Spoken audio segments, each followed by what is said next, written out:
তাহলে উচ্চ রক্তচাপ কমাতে হলে আমাদেরকে কি করতে হবে, যে এই হুমায়ুর দেখতে হবে। তাহলে হুমায়ুর বেশি থাকলে এটাকে কমায় 1-এ নিয়ে আসতে হবে।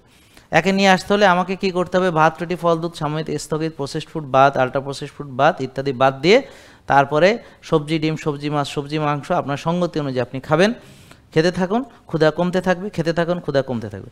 এরপর রাখতে হবে রোজা। তো রোজা তো অলরেডি আমরা রাখতেছি, এই জন্য বললাম this is the blessings for us, যে আমরা আল্লাহ তাআলা আমাদের ফরজ করে দিয়েছেন 1টি মাস রোজা। তাও আমার মানে ভালো হওয়া ফরজ, হ্যাঁ, তাহলে এই জন্য আল্লাহ ফরজ করে দিয়েছেন যে তুই ভালো হবি না তো অতি হবে, ঘাট ধরে হবো।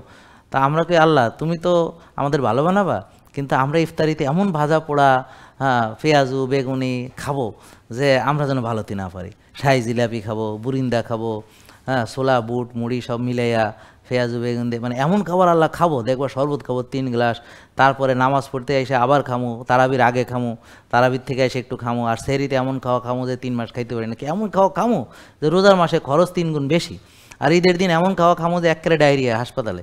তো এই জন্যে আপনারা আল্লাহ যেমন আপনাদেরকে ফরজ করে দিয়েছে বাধ্যতামূলক রোজা রাখতে হবে, তো রোজা রাখতে তো আপনি ভালো হয়ে যাবেন, সুস্থ হয়ে যাবেন।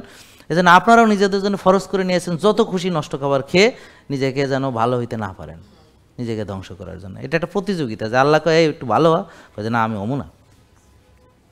আল্লাহ বলে যে রাত জেগো না, কয় আমি জাগবো। আল্লাহ বলে যে 1 ভাগ খাও, কয় কিনা আমি এই পর্যন্ত খাবো। আল্লাহ বলে যে এই ক্ষুধা লাগলে খাও, কয় আমার ক্ষুধার দরকার নেই, আমি 6 বেলা খামো, খাওয়া দেখলে খামো।